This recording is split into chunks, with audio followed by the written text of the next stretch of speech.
So last September, we held a conference at the London School of Economics with academics and policymakers and other people influencing policy around the world to discuss child stunting. So child stunting occurs when children have poor nutrition or suffer from chronic disease and don't grow as quickly as we would expect, mostly under the age of 5. And so we use the percentage of children who are too short for their age, under the age of 5, as a proxy for their malnutrition. So as part of the conference, we brought people from a wide variety of fields together to try to understand what long-run perspectives, and also thinking more globally about stunting, how that could help us understand how to fight it today.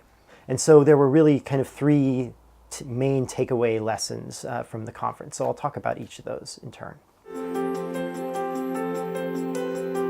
So the first lesson from the conference was that historical perspectives are actually quite interesting and useful in thinking about how stunting has changed over time. So most people would be aware of how stunting has changed in the last, say, 20, 30 years, where we've seen big reductions in the stunting rate from about maybe 40% of children globally to about 23%. And we can also see that if we look at some individual countries as well. So if we take a look at this graph, you can see that stunting has declined considerably in India and in Nigeria and in the Philippines, though still these countries have quite high levels of stunting today. And we've also seen big declines in Peru and many other countries around the world. But it's useful to think about these in a more broader historical perspective. And one of the contributions of researchers at the conference was to provide some data from the early 20th century for Japan and the United States.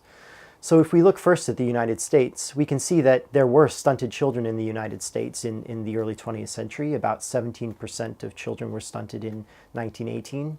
But that was a much lower level than we see in many developing countries today. And partly that's because the US was already very developed by 1918 and adults were quite tall as well. But Japan is another story. In the early 20th century, about over 60% of children were stunted. And we can see that there's not major improvements in this indicator until after World War II. And really it's in the period between about 1948 and 1986 when stunting rates declined the most in Japan, from over 50% to a more normal rate. So that's 4 decades of change that it took to lead to that decline. And during that same period, Japan experienced income growth at 5.8% annually, and also experienced a 20-year increase in life expectancy. So this was a really a period where conditions were improving really rapidly in Japan. And so, we need to be a little, if it took 4 decades to eradicate stunting in Japan under these conditions, we need to be a little bit careful about trying to guess when stunting could be eradicated in the developing world today. The second lesson from the conference is that we really need interdisciplinary approaches in order to design experiments in a way that will work well, in order to measure the impact of certain interventions. And that's because stunting is caused by a whole range of factors. And because those factors are multidimensional, we need to think about the medical, economic, social, and cultural factors at once.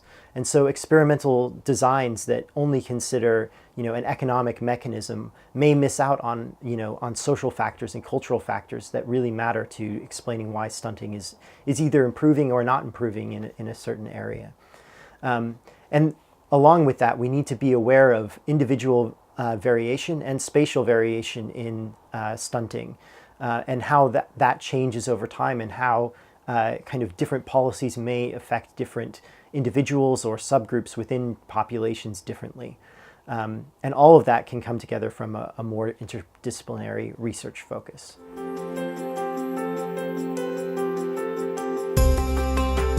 The third lesson from the conference is about adolescence. So we observe both in historical and modern studies that children who were stunted earlier in their lives can experience some catch-up growth during adolescence. And so we need to do more research to understand whether the catch-up growth that those children experience is, fully comprehensive. And what that means is, does it offset the kind of negative effects of stunting earlier in life? Does it, improve their cognitive abilities? Does it affect their health later in life? And so we really need more research to be able to understand that. So those are some of the main lessons from the conference. If you're interested in learning more, you can find more in the conference report, which is available at the link that's available on the screen. And please feel free to get in touch if you have any comments or ideas.